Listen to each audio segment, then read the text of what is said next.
안녕하십니까. 5월 8일 오전 김경국TV 시작하겠습니다. 민주당이 대통령에 이어서 대법원장도 끌어내리려 하고 있습니다. 조희대 대법원이 이재명의 선거법 위반 상고심에서 유죄 취지의 파기환송을 선고한 것이 잘못됐다면서 대법원장의 자진 사퇴를 요구하는 등 압박 강도를 높여가고 있습니다. 입법부에 의한 사법부의 통제는 민주주의에 심각한 위협이 된다, 이런 지적이 들끓고 있습니다. 그렇지만 이재명은 시범적으로 경고할 필요가 있다면서 오히려 부추기고 있습니다. 그런가 하면 현직 좌파 판사들이 앞장서서 자기들의 수장을 공격하는 등 벌써 홍위병들이 설치되기 시작하고 있습니다. 서울중앙지법의 한 부장판사는 법원 내부망인 코트넷에 사법부는 대법원장의 사조직이 아니며 법관의 독립성에 대한 대법원장의 침해가 이토록 노골적인 적이 있었는지 사법부의 정치적 중립성에 대한 해명할 수 없는 의심에 대해 대법원장은 책임지고 사과하고 사퇴해야 한다, 이렇게 주장을 했습니다. 개판 일보 직전입니다. 사법부는 알아서 입법부의 가랑이 밑으로 기어들어가고 있고 기고만장해진 입법 독재 권력은 상권 분립을 무시하고 사법부의 수장을 국회 청문회장에 내세우겠다고 불러내겠다고 합니다. 그러더니 윤석열 정권 비리 은폐에 앞장섰다면서 권익위도 겨냥하고 나섰습니다. 민주당이 집권을 하면 어떤 일이 벌어질지 생각만 해도 끔찍합니다. 도처에서 홍위병들이 출몰해서 자아 비판을 시키지 않을까 싶습니다. 이게 나라냐, 이런 말이 저절로 터져 나옵니다. 모든 사법 절차가 이재명 앞에만 가면 멈췄습니다. 전과사범 이재명은 신성불가침, 그야말로 만독불침의 존재가 되어가고 있습니다. 사법부는 완전히 이재명의 방패막이가 되어버렸습니다.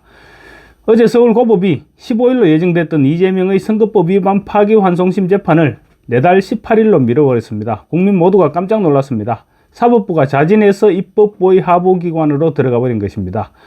대법원에서는 이재명의 선거법 위반 상고심을 신속하게 선고해서 유죄 취지로 파기환송시켰습니다.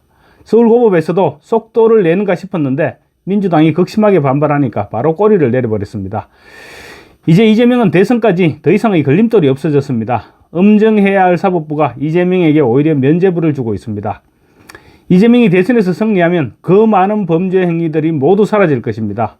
서울고법이 선거법 파기환송심을 연기하자 기다렸다는 듯이 서울중앙지법 대장동 재판부도 이달 27일에서 대선 이후인 내달 24일로 재판을 연기했습니다. 민주당은 또 다른 재판들도 6.3 대선 뒤로 연기하라고 촉구하고 있습니다. 나머지 재판 연기도 받아들여질 가능성이 높습니다. 코앞에 닥쳤던 이재명의 사법 리스크가 해소되니 민주당이 이제는 이재명 무죄법 처리에 속도를 내고 있습니다. 이재명의 범죄와 관련된 법조항은 모두 수정을 해버리겠다는 것입니다. 법사위에서는 민주당 단독으로 형사피고인이 대통령에 당선될 경우 재판을 정지하도록 하는 형사소송법 개정안을 통과시켰습니다. 행정안전위원회에서도 역시 민주당 단독으로 공직선거법상 허위사실 공표죄 구성요건 중 행위요건을 삭제하는 내용의 개정안을 단독 처리했습니다. 이 조항은 이재명의 선거법 위반 유죄 판결의 핵심 쟁점입니다. 이와 함께 대법관을 현재의 14명에서 30명으로 확대시키는 방안도 준비 중입니다. 대법관 구성에서 좌파가 절대적으로 열세인 구조를 개선하기 위해서 대법관 수를 대폭 늘려서 대법원장을 장악하겠다는 것입니다. 순서는 이렇게 됩니다. 이재명이 대통령으로 당선된 순간 민주당은 본회의를 열어서 미리 준비해둔 법안들을 무더기로 처리합니다. 그렇게 해서 이재명의 죄를 완전히 털어버리겠다는 것입니다. 지금까지 거부권에 막혀있던 노조를 살리고 경제를 망치는 법안들도 대거 포함될 수 있습니다. 다만 이재명이 새 국무위원을 지명하고 청문회를 통해서 정식으로 임명될 때까지 국무회의 구성은 시간이 좀 필요하기는 하겠지만 지금도 눈치를 보고 있는 재판을 연기해준 선거법 위반 파기환송 재판부가 그때 가서 정신을 차릴 리는 없을 것이고 재판부는 아마도 새로운 법이 시행되기를 기다렸다가 면소 처리를 하든지 그렇게 하지 않을까 전망됩니다. 그런데 민주당은 서울고법 파기환송재판부가 이재명의 재판을 연기했음에도 불구하고 어제 오후 법사위 전체 회의에서 조희대 대법원장 청문계획서를 채택했습니다. 지존을 건드린 책임을 끝까지 묻고 이 기회에 사법부를 단단히 길들이겠다는 것입니다. 민주당은 오는 14일 조희대 대법원장 청문회를 열겠다는 것인데 거의 미쳐 돌아가고 있는 그런 분위기입니다.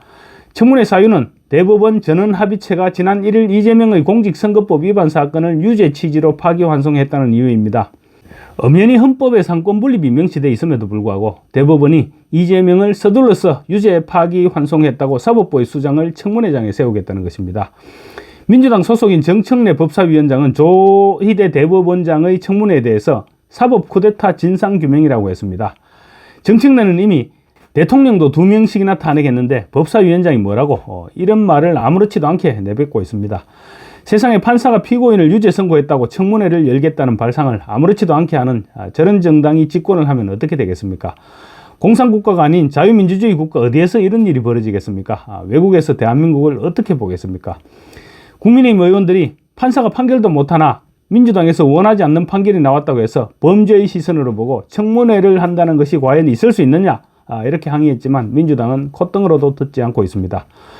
국민의힘 조배숙 의원은 우리 역사상 대법원장을 놓고 청문회를 하겠다고 한 정당은 없었다라고 지적했습니다. 민주당이 역사상 처음 하는 일이 한두 번도 아닌데 그렇게 국민을 길들여가고 있는 것입니다.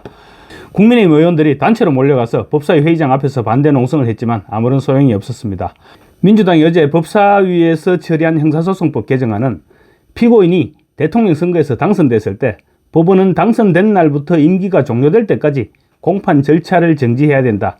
이런 조항을 신설하는 내용을 담고 있습니다.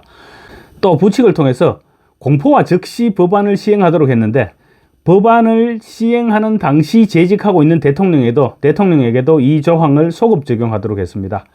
개정안이 법사위 전체 회의를 거쳐 국회 본회의까지 통과하고 이재명이 대통령에 당선될 경우 이재명의 재판은 모두 중단됩니다.